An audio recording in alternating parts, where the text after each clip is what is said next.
A lot of people look at your lectures and they say the same thing. Sheikh, Mufti Menk is funny. He says jokes a lot. Some people love it.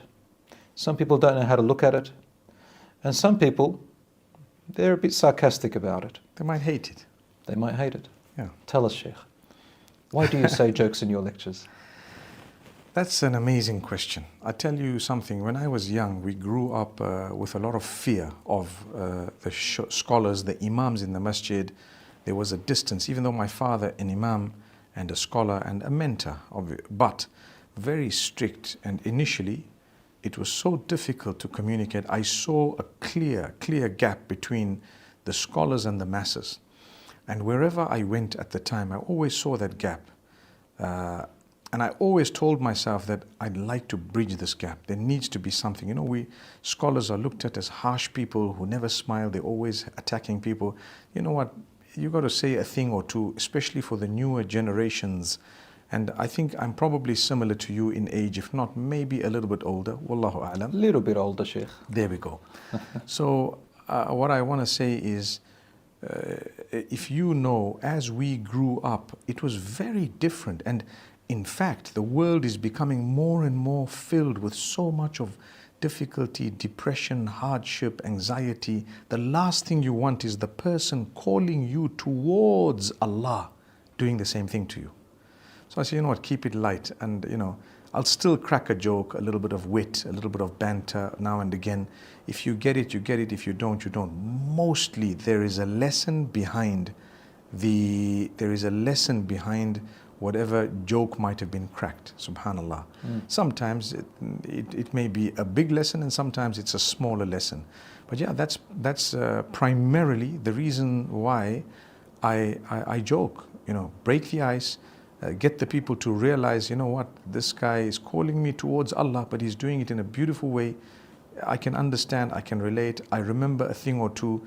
They will listen to more things. The idea is not the joke. The idea is what lies beyond that joke. So if I spoke for 30 minutes and cracked 2 jokes, tell me, what did I do for the other 25 minutes? I listened to a lot of your lectures, mashallah. You're explaining the concepts, the principles, and the joke is to draw them in, to keep it lighthearted. Allah, that's an art, ya Sheikh. A lot of people who don't do public speaking, they don't understand this art. You and I understand this art. And people pay big bucks to learn this art of how to engage the audience. Would you say most of your audience are young people? I think so, but I think I've cut across the age divide. So I have old people, middle-aged people, young people, and very young, and children as well. In fact, I went into cartoons, I went into kids' content, I went into, you know, teenage programs, and then we've been into marriage and divorce, and then we went into taking care of parents, grandparents, and so on. So we've cut across the entire age spectrum. Allah, Sheikh, I've seen it. I've seen kids approach you, giving you high fives, fist pumps. And we give it back to them. So you got to speak to everyone on their level. حدثوا الناس على قدر عقولهم أو بما يعرفون. I try my best to speak to everyone as per that advice, that, you know, everyone on their level.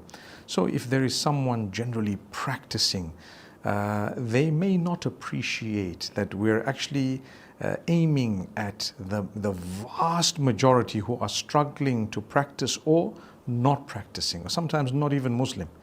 And a lot of people don't realize that, you know, those who are hardcore and they are very practicing, firstly, I don't expect them to listen to me. And if they do, I know that they just listen to a little snippet. A lot of the times they wouldn't understand what you've done. I studied in Medina Munawwara in 1991 onwards for a few years. And I can tell you that I was also very hard initially and rigid with what I learned and the way I wanted to do things. But when I got home, my father told me, sit and watch the people for a whole year. Don't go out and start talking to them until you see them for 1 whole year. So for a whole year, I was just sitting and watching, teaching little children alif and ba at this madrasa. And it was very humbling because I was bubbling and bursting with a lot, and ended up teaching at a madrasa adjacent to the masjid. I was leading the salawat, barely ever spoke to anyone, and so on. And then by the time I opened my mouth, I was already calm. I already saw that, you're trying to bring people into an ideal situation, and we're living in a non-ideal world. So it's really a beautiful experience to have had someone who's an expert in addressing people, discipline you and your own wishes at the same time, bringing the two together. Yeah. Like Sheikh, similar to you when I first started about maybe 26, 27 years ago. Similar, mashallah. Very similar. I was pretty fiery. Yes. And as time went on, you kind of ease up a little bit. You change your approach as you know the people. Yes, so people say you watered down. We've never watered down. We've just changed approach. And yes, there may be certain things that we might be more accommodating regarding because of how we've learned about evidences of difference of opinion that we did not know before, and we are bound by evidence. No. So if someone shows me an evidence to prove a certain rule or ruling, I will acknowledge it, even if I feel that it may not be the most correct, but there is a scope of it being correct. Leave it be. It doesn't mean that what I always said is the absolute truth, when there is evidence otherwise. And this is the reason why we have ikhtilaf among the Sahaba, among the Tabi'een, among the A'imma, among the scholars. It's okay for as long as it's within a certain scope. So I know that over the years we face criticism from people who are not experts in the field of da'wah, or they may be very, very knowledgeable and we look up to them in a way, but they don't know the field you are working in. Yeah. I think I can relate with you with that. I was raised in Australia, in the West. Yourself, Sheikh. In Africa, basically. Africa, and you've travelled the world, and you understand. Yes. The more you meet the people, you do realise that the approach and the language that you have to use with them has to resonate. Definitely. Some people don't understand that language, subhanAllah. I sat with you, Sheikh, many times. And we went through the whole Aqeedah.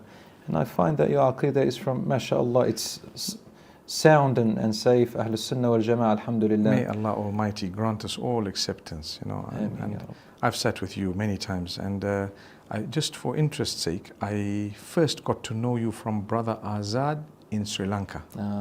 I do remember that time. Yes, and he told me Belal Assad, and I said, who's that? He said, he is someone from Australia. And I knew that, well, if he relates to this person, it means he must be someone. And then I heard some of your lectures back in the day when you used to wear cotton Turkish style kufi on your head. Yes, I wore that.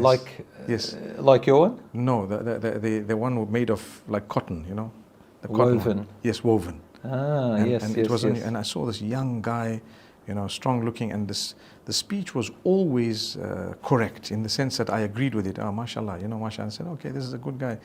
And I always have an eye for people who are beautiful in their approach and don't compromise, but still they are understanding and accommodating of different temperaments, of different types of people, and they don't just bash everyone. So I have an eye for those people, and I found quite a lot, and mashallah, they're like-minded in a great sense, and that's why we enjoy the interactions. Sheikh, because I'll tell you what, some people, when they listen to someone else, they take things literally, and others, they know how to read between the lines. They understand what this person is actually saying. I've listened to you very carefully and found that, subhanAllah, I understand what Mufti Menk is doing here.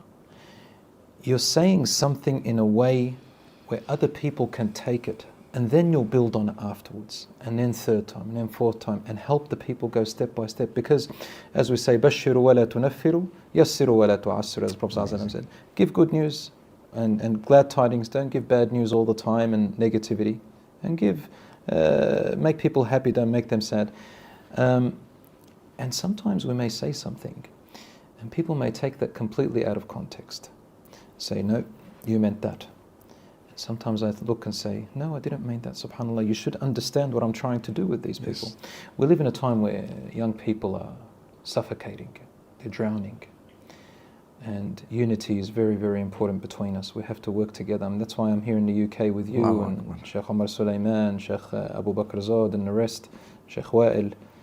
And people are so excited to see how we're together. Because people are, why do you think, Sheikh? Why do you think people, we had so many comments in our hugs, for example, that we put on Instagram. Why do you think people are so happy to see this unity and this brotherhood? A simple reason. Tell us. there is too much of the opposite out there. It's unbelievable to see this happening when everyone is just bickering, fighting, squabbling. You know, it's a war out there between not just scholars but even general Muslims. You know, people.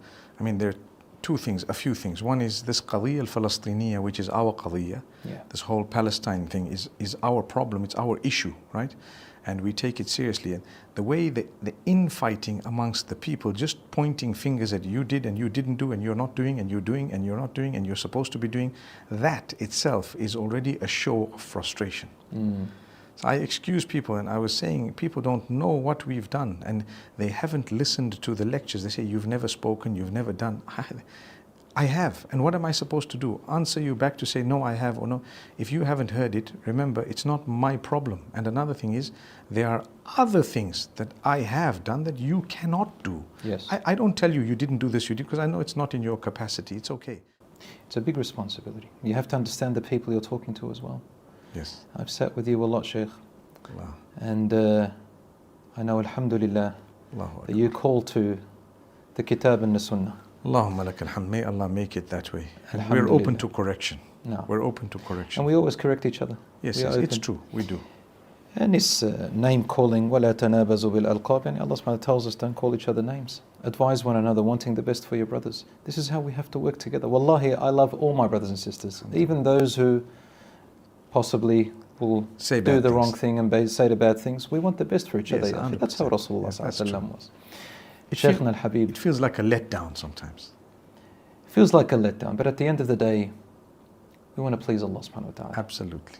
Absolutely. And Allah. our hum and our worry is the ummah, the community, these young people who are just searching for any identity. And Shaykh, something really that always makes me extremely happy. When I was back in the days, when I was a kid, you go into a masjid, people were over 40, hardly any children. Whenever they see a sheikh, oh, he's just a sheikh, doesn't know what's going on, they walk away from them. Do you see now, even children as young as 7 years old see a sheikh and they look at them as if they are superstars. They're a soccer player that's just hopped out, playing for a big team or something.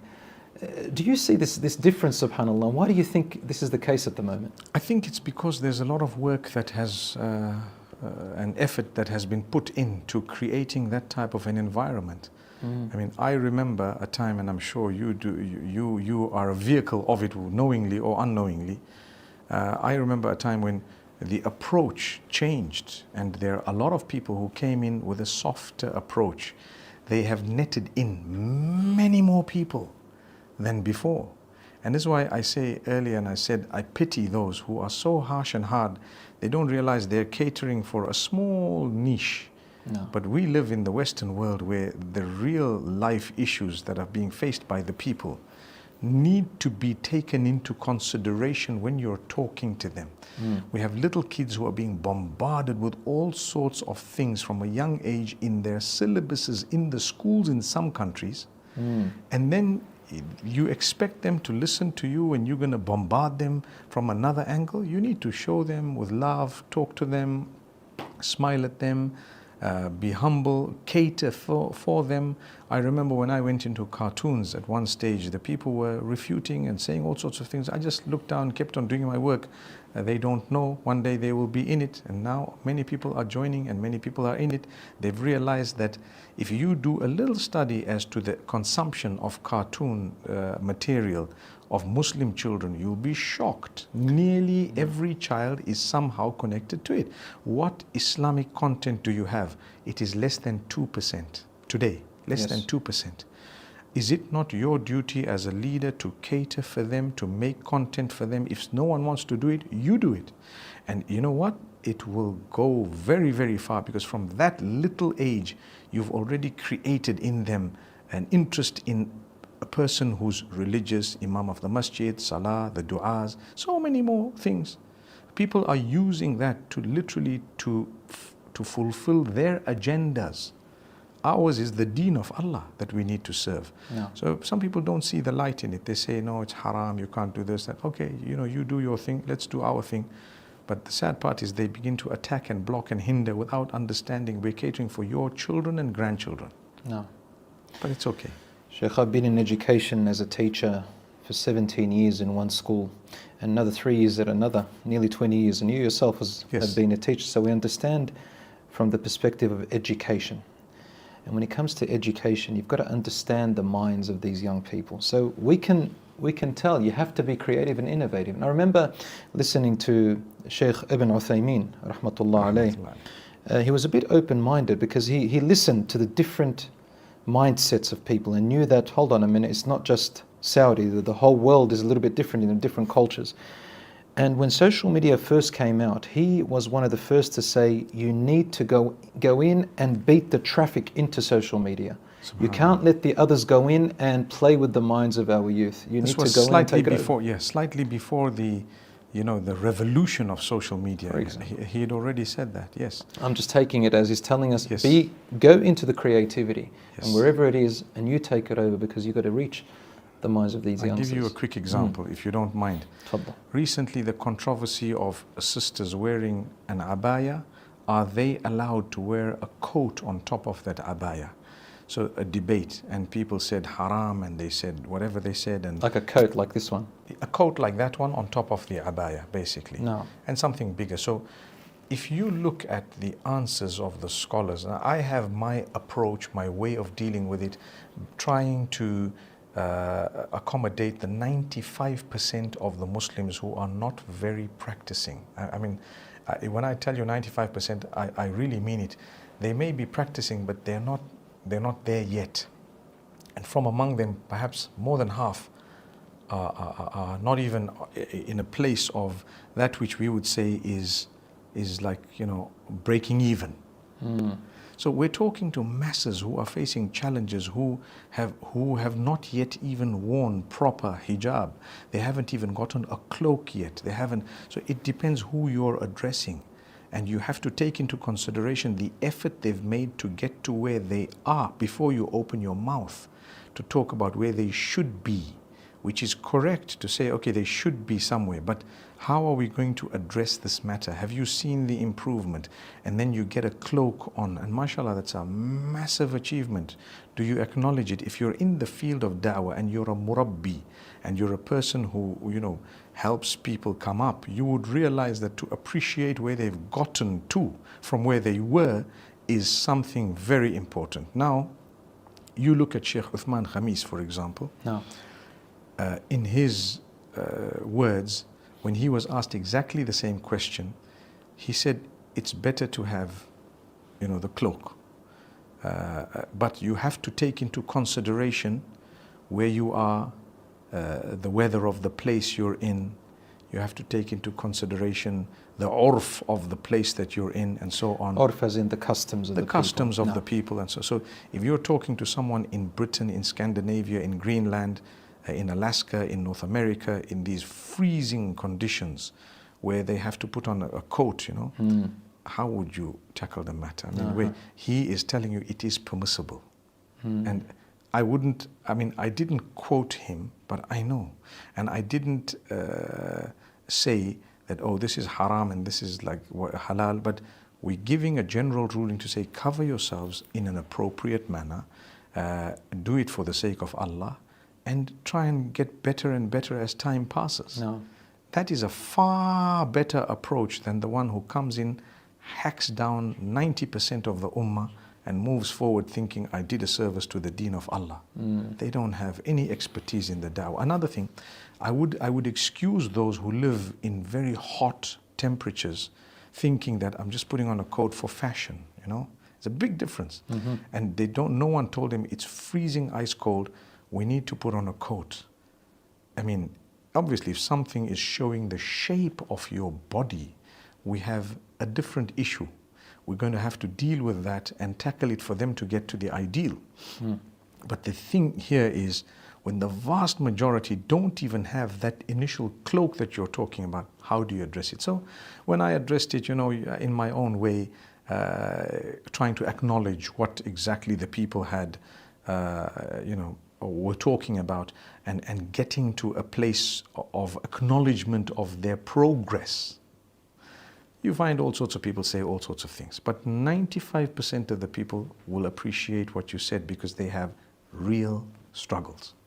Sheikh, I heard that lecture And what I heard, Allahu Akbar. what I heard Okay. was this. What I heard from you, you're trying to say Yes. to our sisters. Sisters, now I'm paraphrasing and understanding what you're you trying to understood say. from what I said. Yes, exactly. Being born in the West, obviously I studied overseas and East and West, understanding what's happening in the da'wah field and how sisters are being approached about their deen and their covering and all of that. What I heard Mufti Menk saying is, sisters, hijab is fard. We all know that. And I know that you love the Quran and you want to follow Islam. And that you will hear so many different approaches from different people on the internet. And I know that it's making you move away because the approach of a lot of these men is harsh to you. So I want to take this with wisdom. I want you to work slowly, step by step, and inshallah improve on yourself. As for those who are talking too much, if it's affecting you, don't listen to them. What matters to you is to please Allah subhanahu wa ta'ala. Correct. So long as Allah is pleased with you, then you think about that and do that. As for the people, if it's affecting you to move away, no, don't listen to them. Correct. But listen to what Allah is saying and ignore the other people's words if they are hurting you and making you move away. This, as Allah says, "Ud'u ila sabili rabbika bil hikmati wal maw'idati al hasana." Call to the path of your Lord with wisdom and with goodly advice. This is what I heard from you. But not everybody can hear that unless you understand the people. One problem also that we're facing, I thought of it while you were talking, is the new clips that you have on social media sometimes do not cover the topic. So it's a little bite of what you said, a few seconds, 30 seconds, a minute, sometimes 2 minutes. Important point. So the people who are refuting you, they write, they publish articles, they write page upon page, book upon book against a clip, claiming that you said this, but they didn't bother or make an effort to go and listen to the entire talk, where it was delivered, who were being addressed, and what was the entire context. If they bothered to listen to the 20, 30 minutes, they would appreciate, if they had a clean heart. Unfortunately, today you have these guys who hold a PhD in refutations. And what they do is they sit, they listen to a clip, and they create content in order to whatever. I pity them again because they're not experts in the da'wah. They haven't really achieved much besides refuting others. And then the worst part is they'll take a clip of someone who might have said, oh, this is how it should be, from one of the scholars, and they say, oh, this guy is like this and that guy. They wasted their whole life talking about someone else. May Allah subhanahu wa ta'ala never make us from that party. Sheikh, all my teachers, scholars and mashayikh, when they talk about advising someone, they always say, advise them. And find out, first of all, the full picture. And you don't advise them in public or do things in a way where you draw the attention to yourself. The idea is to love for your brother what you love for yourself. And ad-din al-munasaha. Deen is about advising. You've got to advise in a wisdom and a way that works. In a way that keeps the dignity of your brother as well. And in a way that you are assisting the da'wah, that it's going to work. Now, you mentioned something amazing, and that's about TikTok, and that annoys me, subhanAllah, several times, whether it's Muslims or non-Muslims. They'll listen to a little tiny bit. You've got a clip which is about 30 seconds. They'll probably listen to 2 seconds of that, and then make a comment, subhanAllah. Allah subhanahu wa ta'ala is going to ask people what they write. I made one, for example, once about what men like in women, what women like in men. And someone had put only half of it, what men like in women. Immediately you see the people, what about the women? What about this? What about that? And you see, well, have you listened to the whole thing yet? Or anything? So, I think tabayyanu, and make sure you read and clarify and verify the full picture before we jump to conclusions. So many times I feel like commenting, and the qualities we have make us stay away from commenting, because it's okay, excuse them. I don't want to become ugly because of your ugliness. I just leave it. But so many times I'm tempted to say something, just leave it. Subhanallah. Shaykhna, in the field of da'wah, you've been speaking to a lot of youth. As soon as they see you, they love to come and sit with you. You have this thing called the qabool, people accepting you. May Allah grant that to us. Alhamdulillah. Amen. I ask Allah to make you as we assume of you, and even better. What do you think the youth these days are yearning for the most? What do you think they're lacking? You know, a lot of what is happening in the world today, politically, and the crises, the wars, the challenges, the famine, the disasters, a lot of this is making people realize the importance of their connection with Allah. No. It's making the non-Muslims come towards what is the truth, you know. It's making the Muslims realize that they need to come closer and closer to Allah. And so at this moment we have the greatest opportunity to address this matter, to help the youth. They are desperately in need of a breath of fresh air with that guidance. So those who are, causing an issue or a disservice to Islam are the ones who are doing all the bickering and all the pointing and all the hurtful abuse and so on, because they are just chasing the people who are looking for a breath of fresh air away. But the others who encourage them and who are motivating them and trying to fill that gap, those are the ones who Allah is using to do the good job. So I believe we should just occupy ourselves in serving the needs of the ummah. I've been addressing a major problem that there is in our circles, in the ummah basically, and that is that of unmarried women who are looking for spouses. It might sound random, but it is bigger than you think it is.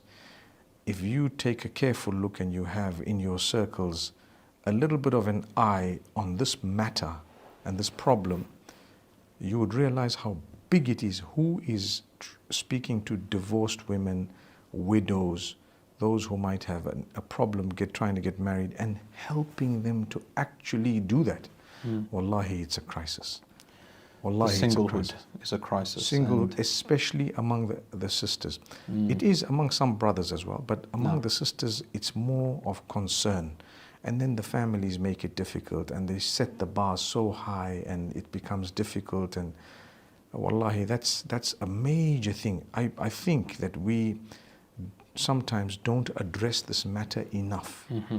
You know, talk about the widows who are struggling. Talk about those who are divorced. Sometimes they're divorced, obviously it doesn't make them bad. Sometimes that was the only thing that they could have gone through. I mean, yes, every single divorce has its own reasoning and so on, but I'm talking generally, we help these people up. That's just one crisis in the ummah. We have so many more. We have those who are disabled, those who are challenged, those who are disadvantaged in one way or another. Instead of sitting and refuting people, do something. You know, why don't you start up something to cater for people who are disadvantaged, people who have some form of problem? You help them in the problem. But no, some people just choose, sit back, I don't want to work, and I don't want people who are working to work either. I'm going to attack them, and I'm just going to sit and chill. It's a different thing if you're doing a humongous job, you know, and then you want to say, brother, what you're doing is wrong. I don't condone that, but maybe you're doing a better job. But you're not even doing a job. You don't even know how to do the job. It's like a guy sitting back and telling the mechanic, you know what, you don't know how to repair the car. But he doesn't know a thing. He doesn't even know how to lift a spanner. May Allah subhanahu wa ta'ala make it easy for the ummah. A very good sheikh who I know about once met Sheikh Kishk. If you ever heard of Sheikh Kishk, Allah yarhamu, from Egypt. And Sheikh Kishk had said something, and this sheikh said to him, it was still new, said, what you said is wrong and it's weak hadith and so on. And the sheikh said to him something important. He said, تعلم قبل أن تنكر. Go and learn first of all and gain this knowledge, understand the whole area before you oppose. And truly he went. And knowledge is not just knowledge, this is wisdom and understanding people, as you've been doing, Sheikhna. Sheikh, you know, I've been in the school system for a very long time, as I said before. And I see that young people have an identity crisis. And I see that those who have identity crisis, there's dysfunctional families, the relationship between the father and mother and the children. the involvement in children's lives, the communication. Sometimes if I see, for example, a student reach year 11 and still they're asking me about istinja or they're asking me about ghusl, boys and girls, I wonder to myself, where is the communication relationship with their parents? You mentioned before that singlehood and marriage is a problem because parents are not helping much. I once heard a really good lecture from you, Sheikh, and it resonated with a lot of young people, advising the parents in how to allow their children to open up and talk about these matters. What do you advise the parents? How should they communicate with their parents about this? Do you advise them to open up topics about sexuality, for example, and marriage, and love, liking? Firstly, I believe that as parents, we must invest in our children. If we don't invest, why did we have those children? So number one is time. Even if you're just around, the fact that you're there. Number two is to try to communicate, to be there to help them, to play with them, to show them, to guide them, communicate. It wouldn't be easy for me to say, speak to them about these taboo topics, but in today's world, I have to say you must speak to them about it or get someone to talk to them about it, because they will definitely get it from somewhere else in the wrong narrative. Mm. And in order to avoid that, you are going to need to address this matter. I try to speak about these things with a little bit of ease. You just throw it in as though it's okay, because trust me, the children of today know much more than you think they know when they're only 5 years old. They pretend like they know nothing. Mm. They've heard about everything that we only learned when we were 15. And they can give you the details of it. Mm. And the embarrassing details, they can just rattle it out to you to say, no, don't try and fool me. You know? So we look like fools to them when we're trying to duck and dive. Don't do that. Get into the topic, talk to them. It doesn't have to be so deep and so often, but they just need to know my dad spoke to me about this, or mom spoke to me, depending on how you want to set it up in your own home, male to female or whatever. Mm. And for as long as they know, when they have an issue, you are the first go-to. Many parents, the children are so frightened of them, even in the modern world, even in the Western countries, that when they have an issue, the parent is the last person they would go to. They tell us, please don't mention this.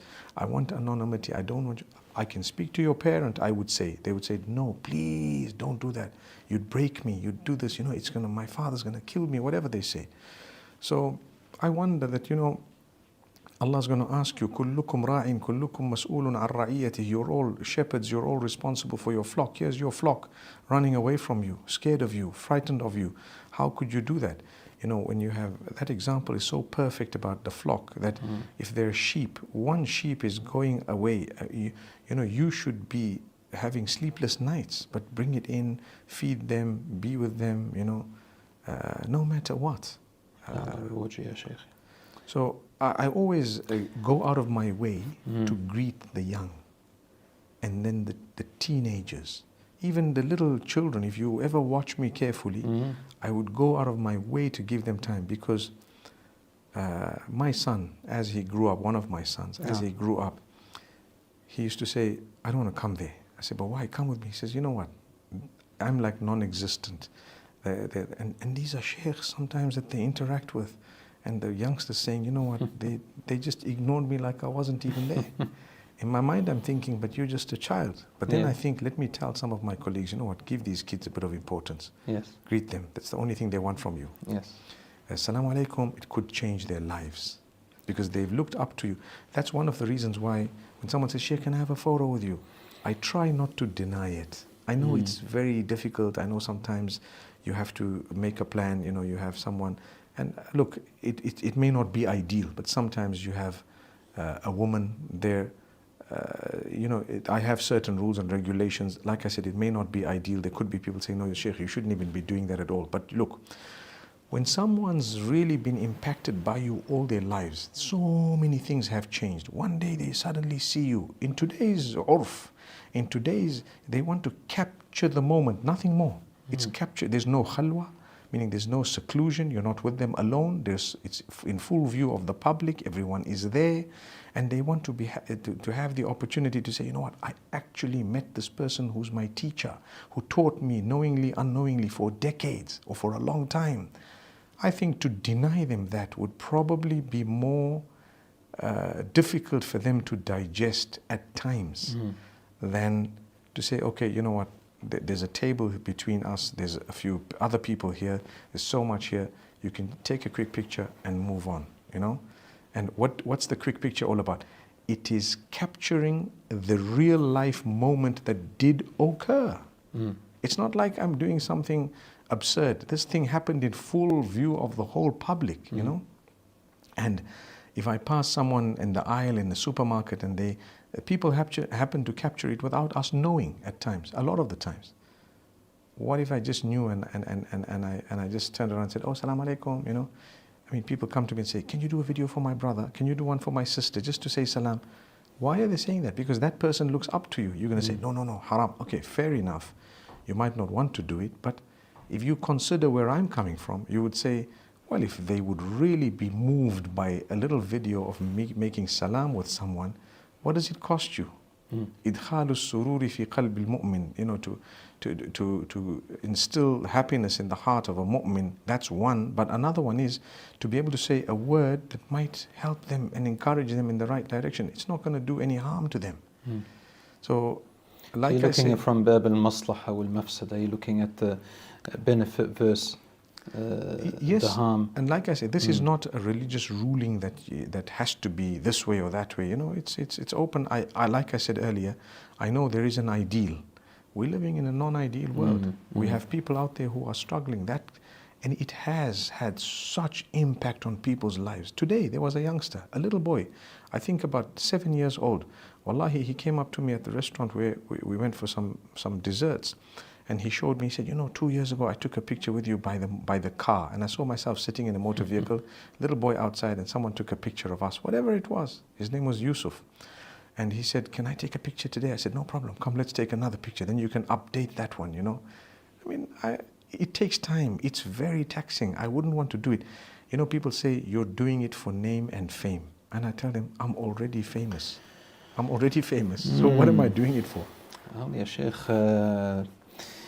throwing accusations at someone about their heart. I mean, we know the story of the Sahabi, the Prophet ﷺ said to him, Ashaqaqta an qalbih, did you open up his chest and look into it? He was in the battlefield, he was on the floor and said, Ashhadu an la ilaha illallah. He killed him, he said, he only said it out of anger, Ya Rasulullah. It's pretty obvious. If you ask everyone in the world, it's pretty obvious. He said, did you open up into his heart?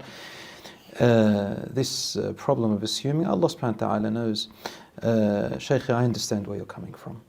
And it is difficult. People who are in that scene, they do understand. People who are not, they're not able to understand. May Allah subhanahu wa ta'ala open their hearts and minds. And may Allah subhanahu wa ta'ala unite us on good always, because the ummah is drowning, as I said. And we need to wake up and help them. Just get back onto the land. Yani salat is lost, the hijab is lost, the identity is lost. Physical identity, all sorts of identity in every way, shape and form, subhanAllah. So I understand it's a very difficult road to maneuver through. We don't want to lose them, we don't want to delude them. We want to keep them somewhere, and each person according to their understanding. You know, I have a friend whose daughter, one time, she was about 6 years old, and I smiled to her. And I went here, one day he called me up and he said, you know what my little daughter said? She said, this is a month later, where is that man that smiles? She doesn't know my name, she doesn't know anything. Where is that man that smiles? The children remember that. And this is also part of that. They see a frowning person all the time, they're going to say, hey, there we go, this is another religion of judgment, and they always frown, they never smile. I might as well go to that celebrity and this celebrity and that soccer player and that footy player and that boxer player and that singer and that whatever, because they make me feel validated and make me feel important. They smile to me. We don't want to lose that youth in a time when, subhanAllah. So Sheikh, wallahi, I understand exactly where you're coming from. I have people from all walks of life and all faiths, and a lot of people from across the board coming, and they actually have the courage, and it doesn't even require courage, but they actually have the courtesy to come and salam alaikum Sheikh, I've really benefited, I follow you, I watch you, I benefited from you, and so on. And another thing very quickly is, people who revert to Islam and they come as a result of the approach that you've used, as a result of them being able to relate to the way you've worded things. Alhamdulillah, they are in their thousands. Yeah. In their thousands. And so when I know that this has happened, it makes me ignore a guy who hasn't converted a single person talking about your method and the way you do things and so on, like he is a big, great, successful da'i, and he wants to quote this and quote that and so on. And I think to myself, they haven't studied and they don't know. They have blinkers, they haven't seen societies, and perhaps they don't even know the role that the environment plays in shaping the methodology of da'wah. Because you and I know that the hikmah, the method, it all depends on your environment as well, the urf and the people around you and what's going on at the time and so on. So mashallah, when you see people coming into the faith, and there comes a time when they would move on to some other mashayikh who go into different types of details, different disciplines, someone who might be a little bit stricter, who might come across with a little bit more direct approaches and so on. And alhamdulillah, that's what we expect. I don't expect you to stay in grade 1 and 2 forever. You need to move on. But if you don't appreciate the primary school teacher, you're not going to appreciate anywhere else, because you're not going to move on. Yes, I understand, Sheikh. Subhanallah. I remember back in Sri Lanka, just when you mentioned Brother Zahid Azad in Sri Lanka. So he told me a lot about you. We were in an elevator, and he said, Mufti Menk, we would go into an elevator, and a non-Muslim woman would just join us in the elevator. And he would go out of his way and say, "How are you, madam?" And this lady has never experienced something like that before, to see a man like this and say to her, I have a habit of saying, "Have a good day." Yes. Have a nice day. No matter who it is. Why do you do that, Sheikh? For them to have the first interactions perhaps in their lives with a guy who's a practicing Muslim bearded robed person. That's all. Let's break the ice. Let's let them know we're humans, we care for you. I didn't even talk about anything. It was just, have a good day, ma'am. In a lift it happens often. It happens on aircraft, it happens in public transport, it happens in planes, these interactions happen. I'm always probably very conscious of my politeness. I love to be the most polite. And I tell myself there should not be another person more polite than you. That's what I tell myself. So I go out of my way to be polite to anyone and everyone. Do you know what? Sheikh Belal, it has, by the will of Allah, changed lives. It has brought people into the fold of Islam over a period of time. Just a little interaction. I've seen the results. So if you're going to try and tell me otherwise, I'm going to laugh at you. And that's one of the reasons why it doesn't bother me really, beyond a certain degree. When people say things, and I know, listen, if you knew what I knew, you'd fight me for what we have. No. May Allah subhanahu wa ta'ala bless you, Sheikh. You too, my brother. May Allah subhanahu wa ta'ala always keep us all on the straight path and guidance. May Allah guidance. protect all those who are doing the good work. May Allah protect the ummah. Ameen. Ameen. Ameen, Ya Rabbil Alameen. When are you going to visit us in Australia? Inshallah soon, who knows? Whenever Allah brings us, maybe towards the end of the year, inshallah. Would love to see you, inshallah. Barakallah khair, inshallah khair. Jazakallah khair. Barakallah. It's very late at the moment. We're in the UK, light upon light. We had a big day. We're both very tired, aren't we? It's amazing. Yet the da'wah never stops, inshallah. Barakallah. Jazakallah khair. It was lovely speaking to you, and I hope that whatever we've said, Allah accept from us. And if we've made any blunders, may Allah forgive us. Jazakallah. Hafizakallah.